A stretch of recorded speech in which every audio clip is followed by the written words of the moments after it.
I'd now like to introduce Mr. Earnest. Josh Earnest was selected by President Obama to assume the most visible job in American politics as the White House press secretary in 2014. Ernest played a leading role behind the scenes to help develop and implement an innovative communication strategy that took the president to unconventional venues like ESPN to talk about Cuba policy and Running Wild with Bear Grylls to talk about climate change. This pioneering approach was paired with a fully integrated digital media presence that put the President of the United States at the forefront of an evolving media landscape. It is my pleasure to welcome Josh Earnest to the stage.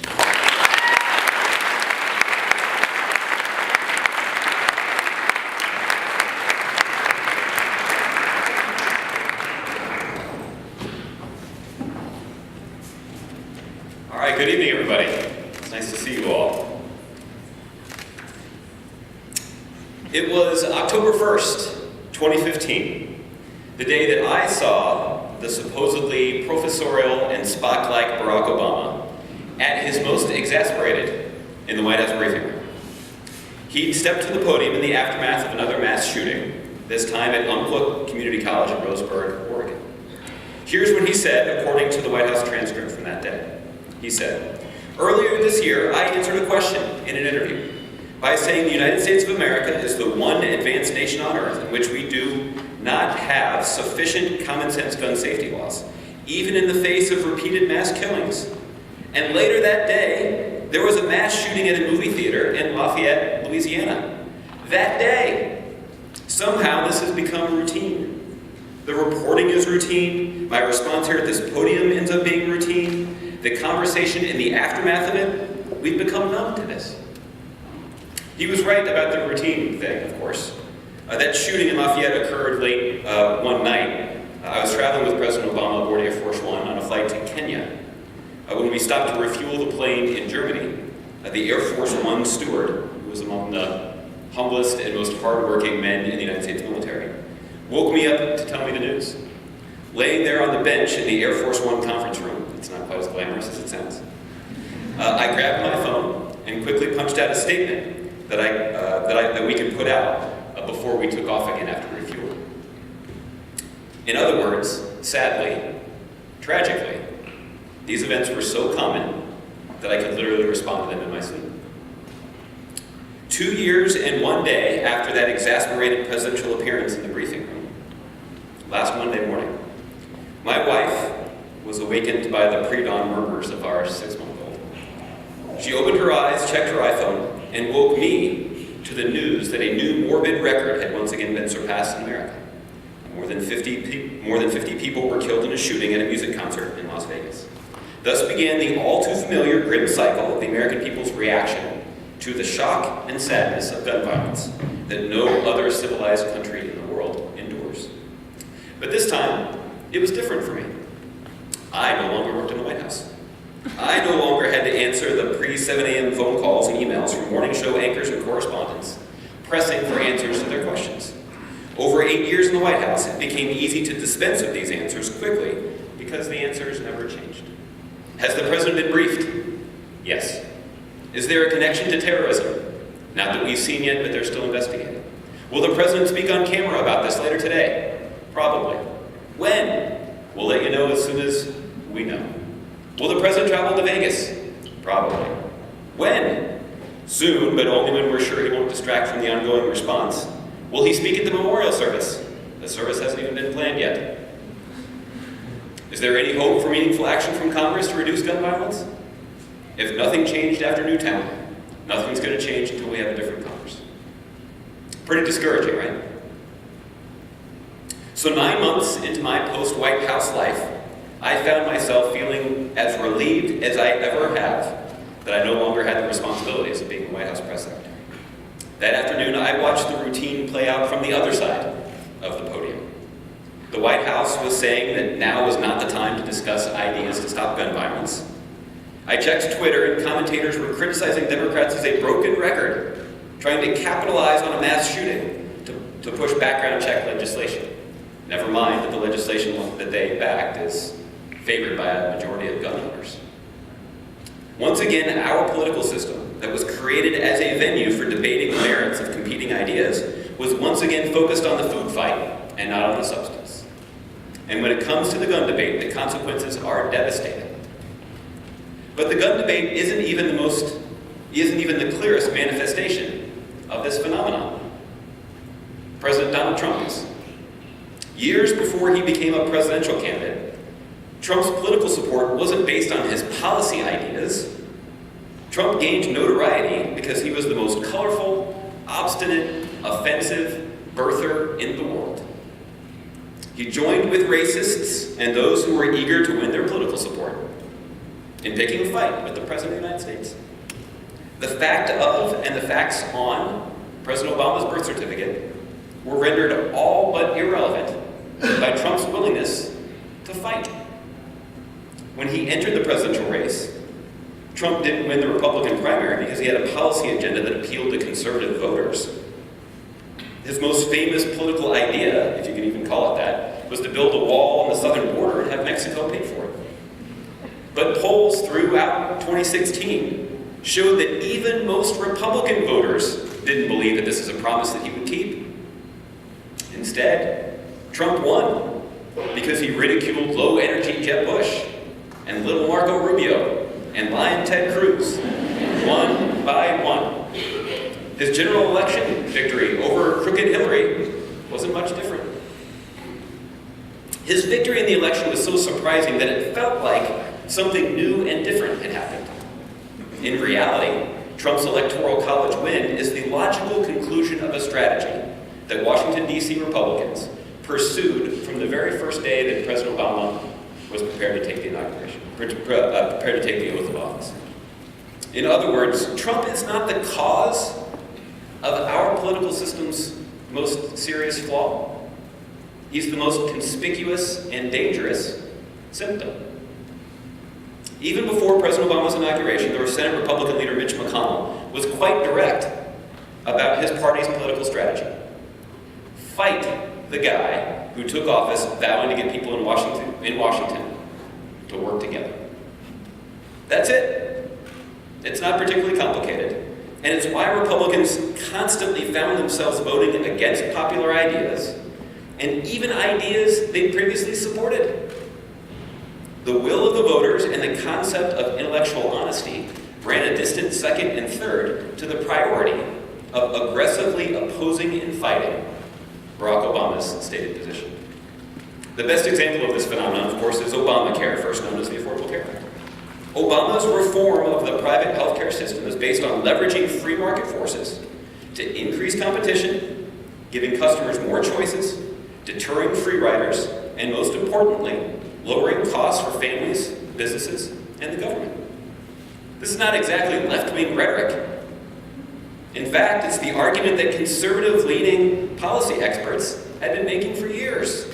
These ideas originated at the Conservative Heritage Foundation and were first put into practice, famously, by Governor Mitt Romney of Massachusetts, the same guy that Republicans nominated to run against Barack Obama in 2012. But the conservative heritage of these ideas didn't prevent Republicans from opposing them at every turn. And it explains why Republicans have never put forward a coherent alternative to Obamacare.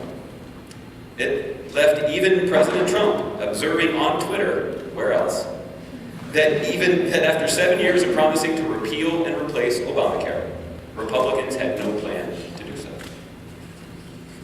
Now, given the embarrassing and repeated failures of the Republicans to demonstrate any ability to pass laws, and given Trump's tendency to make pronouncements and advance policies that are variously described as racist, misogynist, dangerous, fiscally irresponsible, and otherwise antithetical to our long-held values as Americans, Democrats have expended a lot of effort and energy opposing Trump and his offensive, unwise ideas. And oppose them we should, forcefully, as Democrats, as progressives, and as Americans. But my message today is that's simply not enough. It's just not enough. To focus entirely on opposing Trump and the Republicans who fearfully enable him, even though they know they shouldn't, is to fall into the same trap that created the soul-sucking intellectual vacuum at the center of the Republican Party. A vacuum filled by Trump. So if we're going to revitalize a Democratic Party and a progressive movement that suffered too many defeats at the local, state, and federal level and grow our party, to re-engage those who've grown frustrated by the dysfunction of our politics, we need to be a party and a movement of ideas. This is where you come in. First, if you're showing up to hear from me at 6 p.m. on a Thursday night, then you're pretty engaged. You're exactly the kind of voter that those running for office want to win over. They want to count you as one of their supporters because they know that someone like you will volunteer for a campaign, contribute to a campaign. You're going to talk to your friends out on campus and at work, at church, at the coffee shop about politics. So you have leverage, and you should use it to demand new substantive ideas from those who ask for your support and your vote. Sharp rhetoric and appealing but vague promises are just not enough. It's not honest to say that we're going to create jobs and grow the economy in America while shutting us off from the global economy by opposing international trade. It's not enough to say that we're going to have single-payer health care without actually thinking about and explaining how we'll navigate the transition for the majority of Americans who get their health care through their employers that they really like. It's not sufficient to say that we're going to make college free for everyone without saying how we'll pay for it, or even how we'll make sure that everyone is prepared for a college curriculum. Now, it's also fair to say that this is a challenge we would be facing if Hillary Clinton were sitting in the Oval Office. Obama ran on a lot of ideas, many of which were achieved. Wall Street reform, a recovery act to avoid a second Great Depression, repealing Don't Ask, Don't Tell, increasing taxes on the wealthy, fighting climate change, and yes, healthcare reform. But there are other ideas like immigration reform and investments in infrastructure that didn't get done. They were stymied by a dysfunctional Congress. But repeating those ideas that weren't able to get through are akin to that old adage of the definition of insanity. It also happens to be a flawed political strategy. And the difference, simply, is that Hillary Clinton, even her critics would acknowledge, is a policy wonk. So there's reason to think that this, among many, many other problems, would not exist if she were in the Oval Office right now, but I digress. To build public support for these ideas, we need a substantive debate about them. And as voters whose support is sought after, we need to hold politicians accountable for presenting solid, well-thought-out ideas and making them the foundation of their campaign. Second, I am not old. Now, I hope that doesn't sound like I'm trying to convince myself. But I got my first job in politics 20 years ago this summer. And here's at least one thing that I have learned. For all the challenges facing our country, the best ideas for solving them are going to come from people who are younger than me, not from those who are older than me. There's still a role for those with experience, i.e. those who are older than me.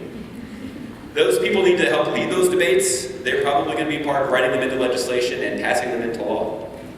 But the ideas are going to originate with young people who have the most at stake in the future of our country and the future of our debates, and have thinking that's not constrained by failures of the past. For example, social media tools were developed to shrink the world, but instead have shrink-wrapped us into silos with people who talk, think, and vote like we do. Can we adapt this technology to better shape our civic debate?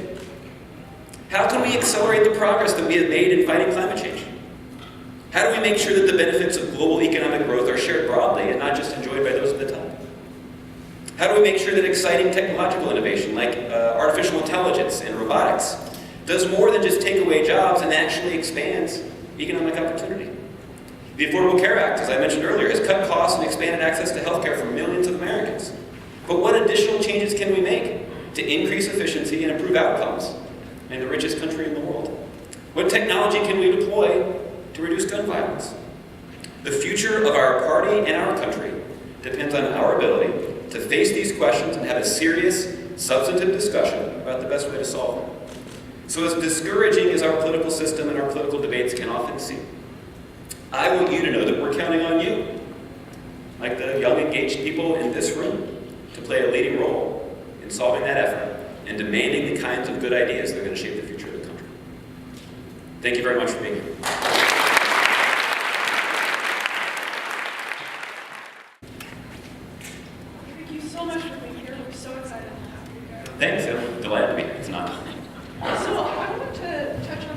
mentioned in your speech. You described media interaction today as being more of a food fight than a discussion of substance. Given your role as press secretary, how did this understanding of the press guide how you issue press statements or answer questions in briefings? That's an excellent question. What I'm sure of is I'm not the first White House spokesperson to complain about this. I'm sure that George Washington's press secretary had the same. But what is just undeniable is there were countless times where I would walk out to the briefing room prepared to roll out a new policy and to discuss a new announcement or a new idea that we were ready to put forward. And I would get more questions about the criticism of that policy that came from either the left or the right than about the policy itself. And I've been there 9 months and I'm so frustrated by it. But that is sort of the essence of our system. And if you think about it, this is the vulnerability in our political ecosystem that Trump has expertly capitalized on, exploited. This is why he uses Twitter and says outrageous things on Twitter. It distracts from a bunch of other things that we should be talking about. And it degrades our political debate. And so one of the way that I tried to take this on was to remember that it was my responsibility as an advocate for the president and as an advocate for the president's policies. That when I walked into the briefing room, my responsibility was not to charge through the door and prove that all the reporters' skeptical questions were wrong. And the reason that is an unwise strategy is it's the reporters themselves who are going to characterize the debate for their readers and their viewers. And there's never going to be a day that they begin their story by writing or saying, "Today the White House press secretary proved us all wrong." That's never going to happen. So, in the midst of an environment where people are focused on fighting, at least one way to combat that is to marshal evidence, to present facts, to substantiate your case. And that's what I tried to do when I prepared for the briefing every day, was to help the journalists who were in that room understand what our argument was, understand the basis for that argument, and to be able to provide some evidence about why our argument just might be right.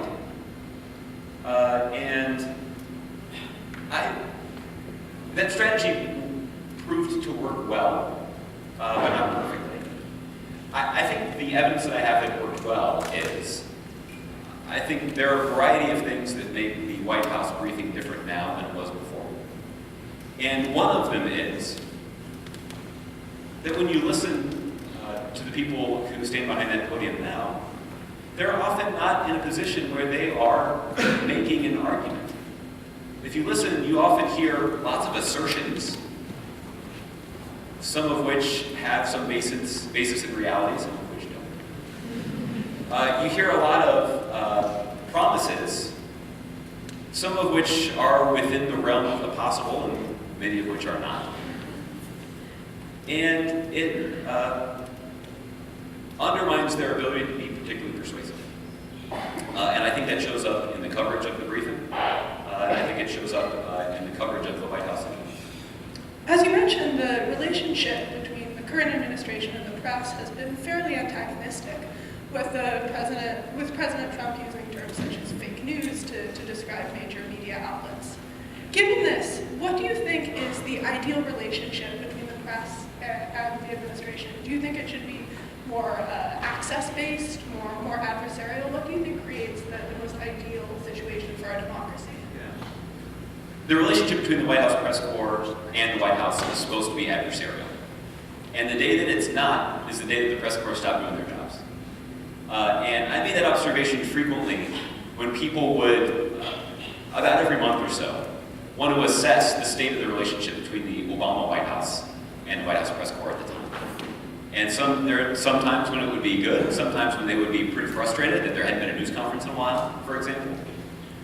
And it was my job, sort of standing at the nexus of that relationship, to try to diffuse that tension, or at least keep that tension from preventing either side from doing their job effectively. If the press corps was so amped up and angry and frustrated about the fact that we hadn't had a news conference in 6 weeks, that's going to color their coverage. So we need to find a way to try to resolve that.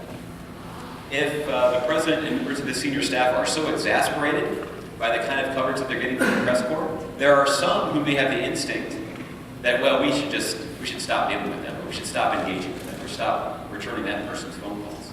That's not an effective way for managing that relationship, because if you don't return that reporter's phone call, I guarantee you he or she is continuing to write news stories, and they're not likely to get better if you ignore them.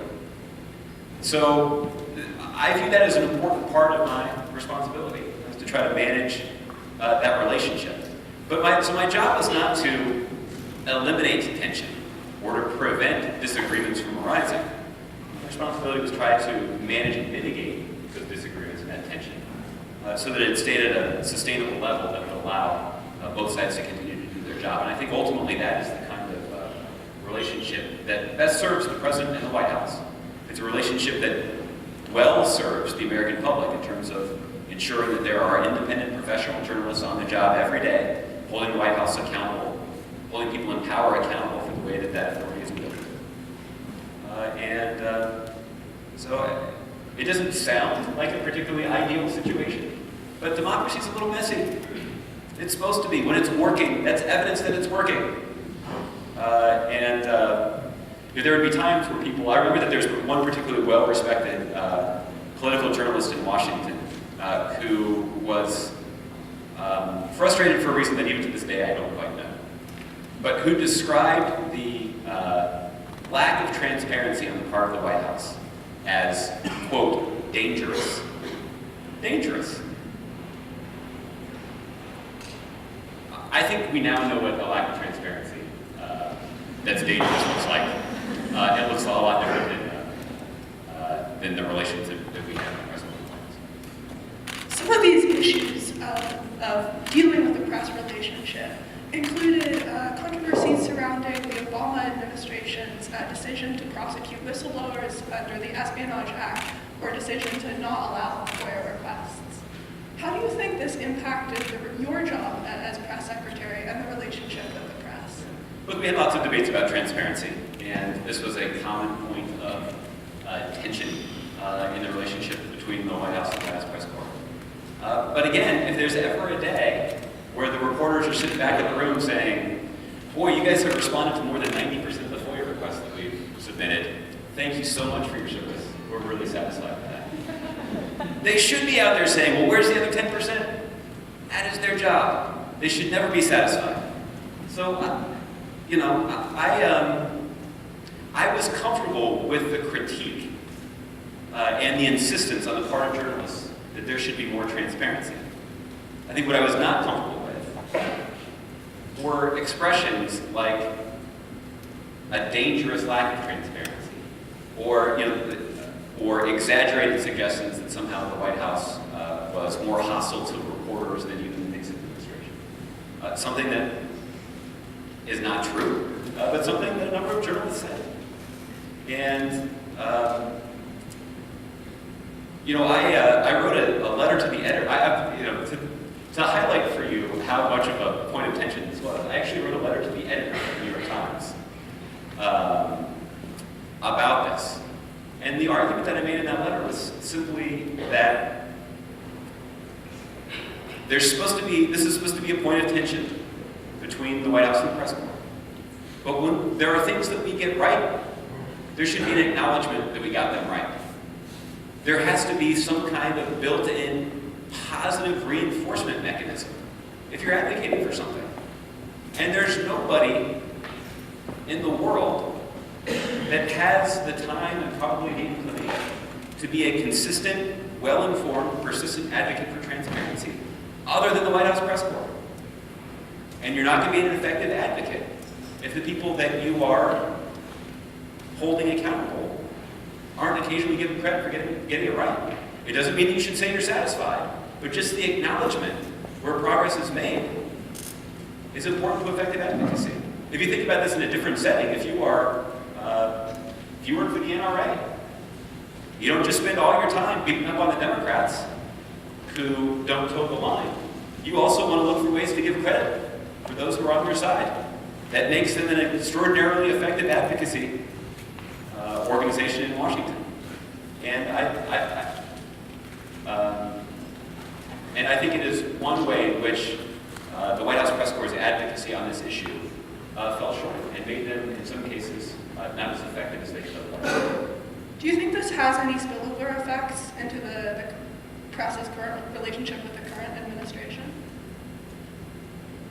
No, to be blunt, I do think that there might have been a situation where you could have made an argument that, again, in an alternate universe where Hillary Clinton was president, where you had, to be blunt about it, people in positions of authority who were making more rational decisions about how to interact with the president. Where you could basically point to the experience of the Obama administration, where we got criticized even in those situations where we were making progress. And then when that progress is rolled back under a Clinton White House, hypothetically, you could say, well, what argument can you make to the Clinton people that they should keep doing it when you didn't give the Obama people credit for doing it? But I don't think that the Trump people are making their decisions based on the way that we did things, and in some cases, the things that serve as a point of tension with the press corps, I think, are often decisions that were made without any consideration whatsoever of the press corps' interests. Along these lines, in an interview on CNN, you stated that in the position of press secretary, you and the recently resigned Sean Spicer maintained a very different set of responsibilities. How do you think the administration or the president impacts the role of press secretary and how they interact with the press? Yeah, that's a great question. The responsibility of the press secretary is it's set by the president. The President of the United States, you're the spokesperson for the President of the United States, and you have a responsibility to perform according to the instructions and wishes of the president. Now, there are competing interests. You also have a responsibility to tell the truth. So, some White House spokespeople have encountered a conflict in those two competing priorities. But those were never competing priorities. There's never a day where the president came in my office and said, you know what, Josh, I want you to be really careful today. I want you to be sure to tell the truth. He never had to say that. He didn't have to say it the other way, too. He also never had to come in my office and say, now be sure you don't lie. That was a core requirement. That is something that starts at the top. There's so much of leadership that is a lot. When you are leading an organization, you have just as much influence over that organization based on what you do as by what you say. And how President Obama conducted himself by holding himself to a very high standard was a practice that other senior administration officials tried to emulate. And it's certainly one of the reasons that we didn't have the same kind of scandals in the Obama administration that other administrations have had, not just the current administration. And while certainly staff members deserve credit for that, it starts at the top. And that's true when you're talking about positive things, like avoiding scandals. But it's true when you're talking about negative things, too. In the interest of time, this is going to be my final question before we move on to audience questions. You talked in your speech about the need for people here in the audience to be more engaged in a substantive debate. But to do so involves having a grasp of what's actually happening. The Trump administration has been criticized for contradictory and occasionally confusing press statements. In these situations, what advice would you have for people looking to determine a clearer understanding of government policies? Listen, this is why journalism is so important, is that we have independent, professional writers and broadcasters and storytellers who show up at the White House every single day to help communicate to us what's going on. And their responsibility is not just to tell us what Trump said that day. Their responsibility is to put the context and the facts around what is happening at the White House that day.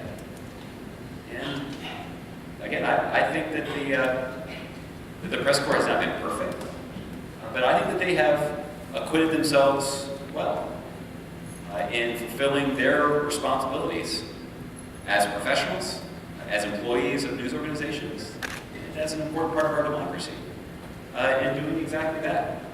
And this sort of goes back to the argument that I was, or the approach that I was describing before, about going out to the White House podium and making an argument, marshaling facts, presenting evidence, providing insight into the president's thinking, and then turning it over to those professionals to use their skills as a writer or a broadcaster or a storyteller to help people understand what's going on.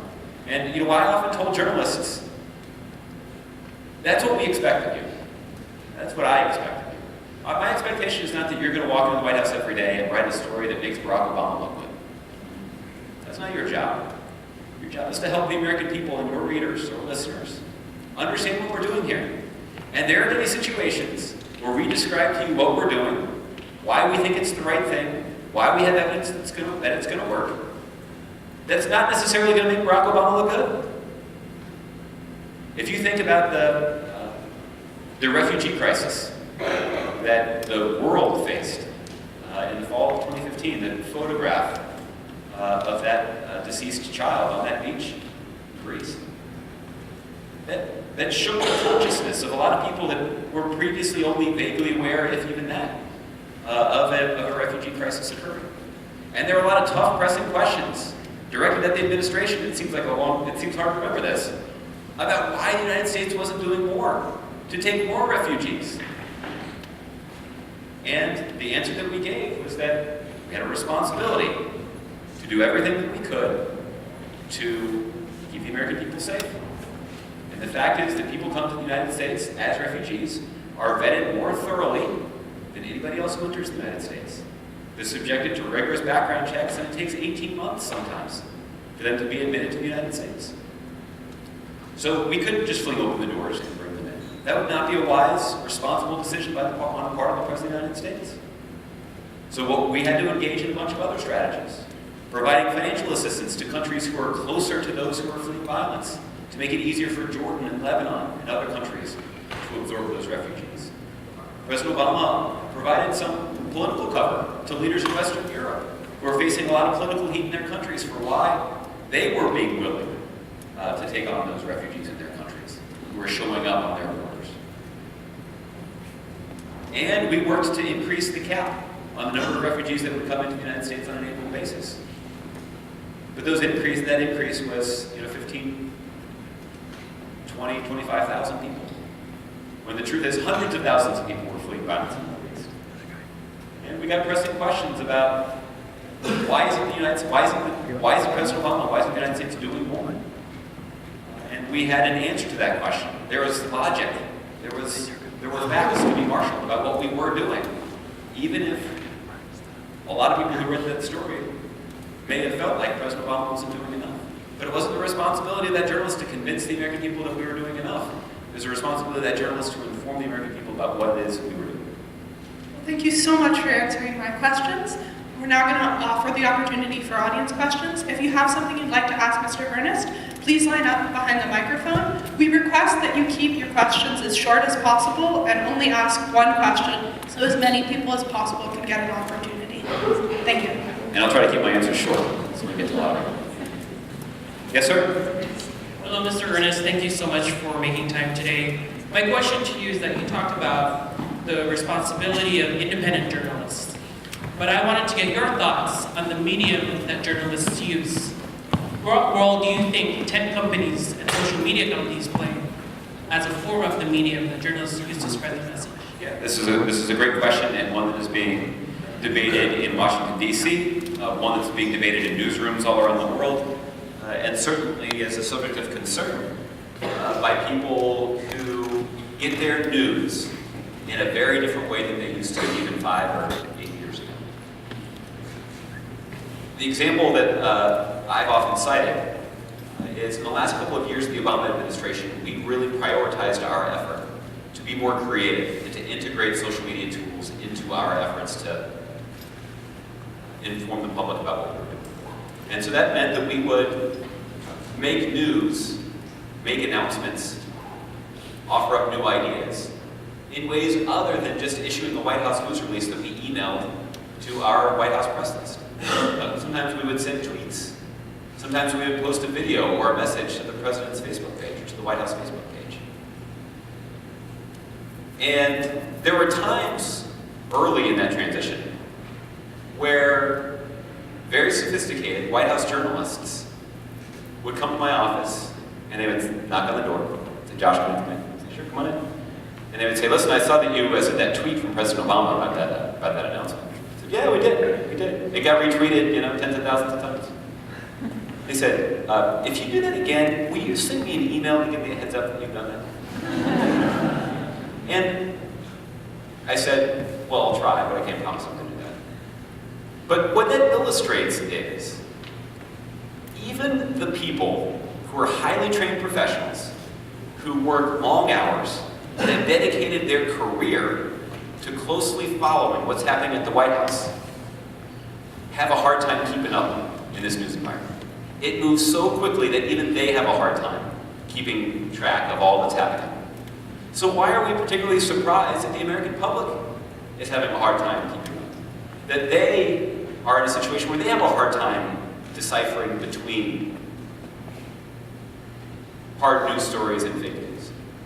So we do need to think hard in the midst of a dynamic news environment about what we can do to bolster confidence in the news media and more effectively and consistently give people reliable information about our political system. And that I certainly do think that technology does have the potential of addressing many elements of this problem. But another thing that we can do is make sure that in our schools all across America that we are training sophisticated consumers of information. We know that we live in an age where information is an important element of our economy. So there's a good reason to do that. We're not just educating good citizens, but people who can succeed in our economy if we teach them how to evaluate, consume, and make decisions about information. And the more that we can put good thinkers in our education system, or produce good thinkers in our education system, the better off our democracy is. Good question. Mr. Earnest, thank you so much for being here. So Cody Keenan talks about that week in 2015 where the Affordable Care Act was upheld by the Supreme Court, same-sex marriage was legalized in 50 states, and then the president sang Amazing Grace at Emmanuel at the Emmy. So not counting when the royals visited the White House, is there any week that stands out for you, like that one stands out for him? Yeah. You've done your homework. For those of you who don't know, Cody Keenan was the president's head speechwriter for the last 3 years that he was in office. Cody is an extraordinarily talented writer and is very clever on Twitter, so if you don't follow my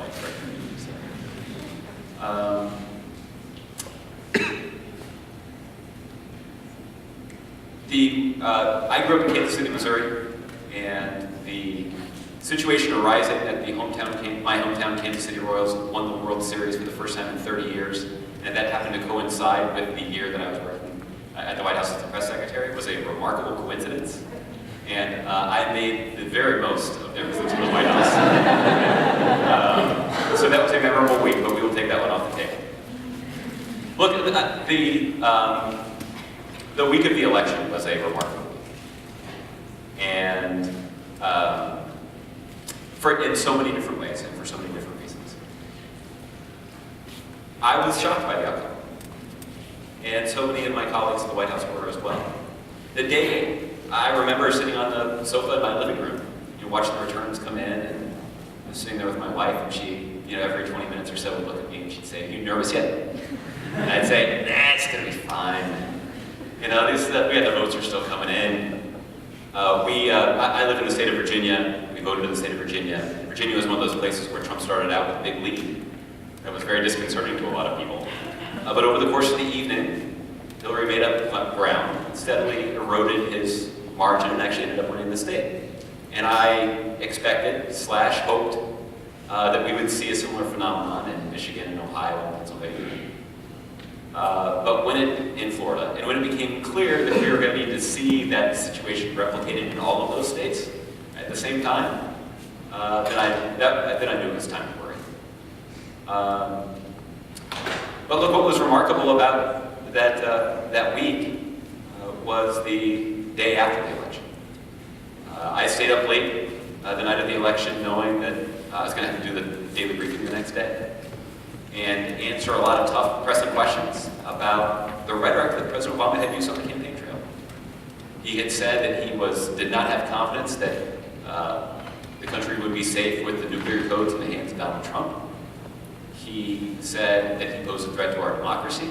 He said that Trump was likely to be in a position to succeed in rolling back a whole bunch of the progress that we'd made in the Obama administration. He painted a pretty bleak picture about what could possibly happen if Trump was elected president. And then Trump was elected president. And I also anticipated getting questions about how he could be so wrong, given that Trump's entire political identity was rooted in opposing Obama. I anticipated a lot of questions about whether or not this was a pretty stern rebuke from the American public to the Obama White House about what we had done. So it was a hard day, and one that was physically demanding and emotionally demanding. But I took a lot of inspiration from the president speaking in the Rose Garden that night, or that afternoon, after Secretary Clinton had conceded. President Obama went out to the Rose Garden and said that history doesn't move in a straight line, progress doesn't move in a straight line. There's some zigs and zags, and occasionally we move back before we move forward. And that's why it's important to take the long view and to keep a long-term perspective in evaluating the broader trajectory of our country. And he expressed his commitment to ensuring a smooth transition with the incoming administration. And it reminded me, pretty vividly, of the idea, the notion, that encountering and overcoming adversity doesn't build character, necessarily, but it certainly reveals it. And I thought President Obama revealed a lot of character in that moment. And I tried to live up to the standard that he set when I went to the briefing room the next day, or later that day. And that the other thing that has been reported about that day is that President Obama went around the White House to talk to his White House staff and to buck them up, to encourage them, to console them. He showed incredible leadership that day, on a day that must have been very difficult for him. And he did most of that work in private. And it revealed to me, yet again, the high-quality character that he is. Thank you so much. Thank you. Unfortunately, I think we're only going to have time for one more question. I've given long answers. Why don't we do, we'll do 3 more and I'll do short answers. So let's make that doable for me, all right? I'll do my best. Okay. Thank you so much for being here. My question is, the reputation of DC is sort of like everyone inside the Beltway knows everybody, things out with everybody. I'm curious what your relationship with the press is like on a personal level. Are you like friends or drinking buddies? Friendships gained or destroyed before, during, after your time in the White House? Good question. What I will tell you is that I, like many people in Washington, have friendly relationships with reporters. It's particularly interesting now because I'm employed by a news organization. I'm a contributor to NBC News. But the thing that I constantly remembered when I was at the White House is that it is entirely appropriate, even my responsibility, to be friendly with reporters. But to also remember that reporters are not your friends. They're not the press corps. We're staying about an hour away from the summit site because of security restrictions and because of all the world leaders who were attending the summit. So we stayed at a hotel in Bali that had a very nice swimming pool that overlooked the ocean. And as is customary, President Obama left the summit before the press corps because the press corps would often want to stay, the TV reporters in particular, would want to stay and do a news report on location in Bali, summarizing the president's trip. So the timing worked out that we stayed for 6 or 8 or 10 hours after President Obama had left Bali. And we were staying at this hotel because of the time difference. We were staying, it was during the day in Bali. President Obama was somewhere over the Pacific Ocean on a plane. Nobody had any practical functional responsibilities.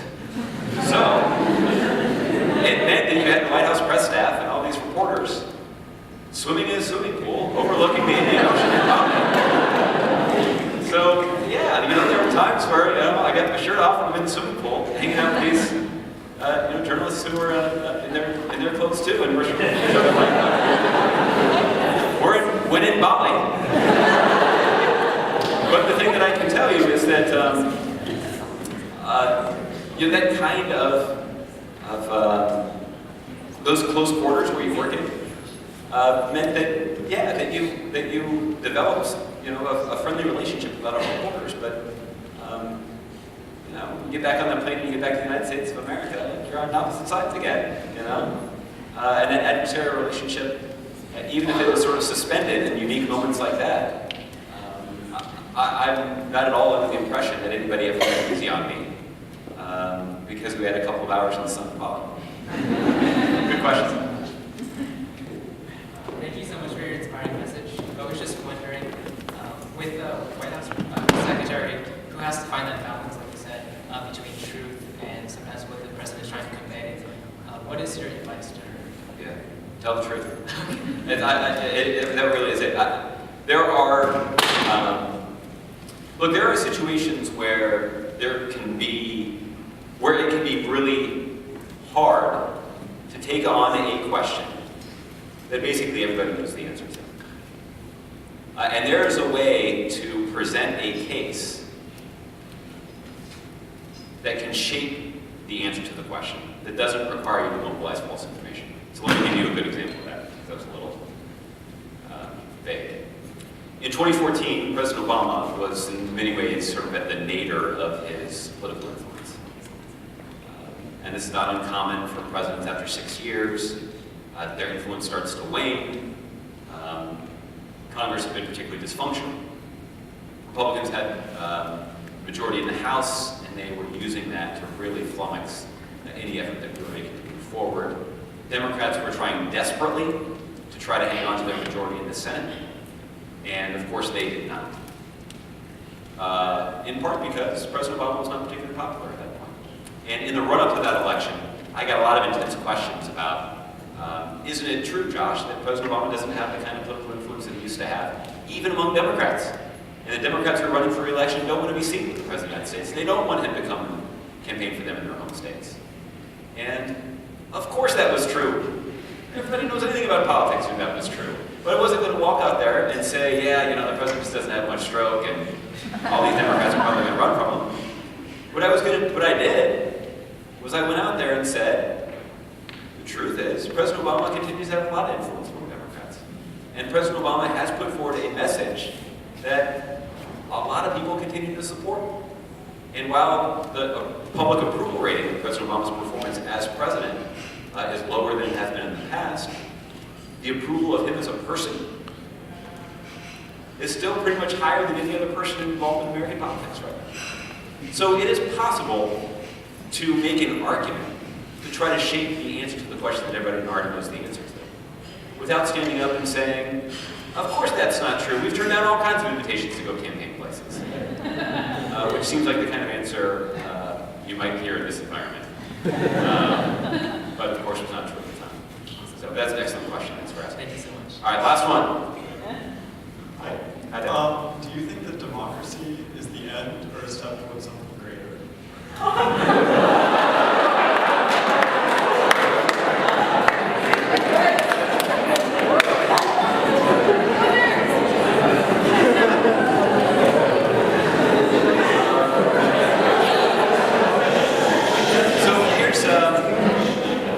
You have learned something that many White House journalists have not learned, which is that there is an inverse proportional relationship to the length of a question and how easy it is to answer. If a reporter was going to sort of go on and on and ask a 90-second long question, it's going to be pretty easy to answer, right? Because they're sort of opening up all these avenues for responding to them. But when you ask a question as directly as you have, we're going to be listening carefully to the answer to see if you've answered. So you've got a bright future in journalism if you choose to pursue it. I'm a pretty optimistic guy.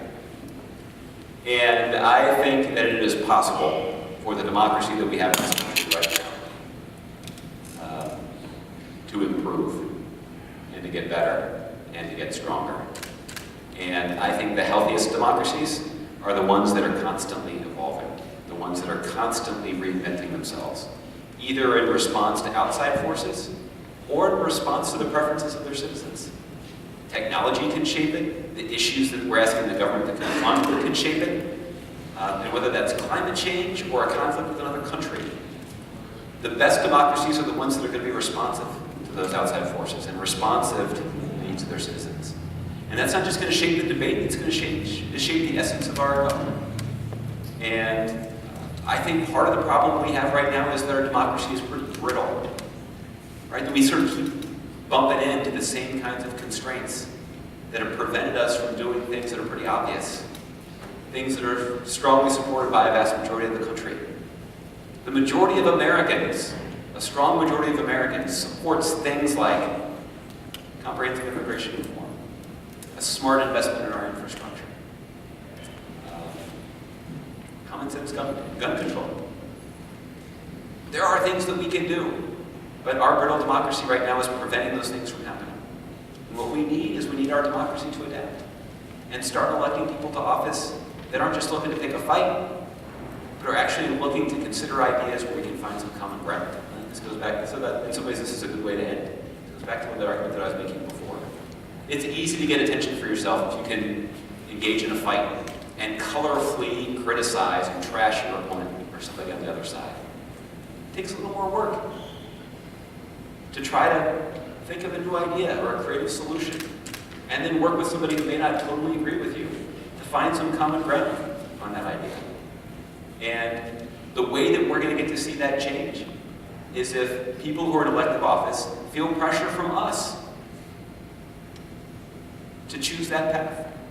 And I think that's the sign of a healthy democracy. And I'm optimistic that at some point, I don't know if it's going to be the next election in the midterms, or if it's going to be the next presidential election, or where down the line, but at some point we're going to make that adaptation, and we're going to be better for it. It is authoritarian governments that don't adapt very well. People who are in authoritarian positions of power are not used to responding to pressure and making changes. But that's the essence of our democracy. And so I am optimistic that our country will continue to be a democracy.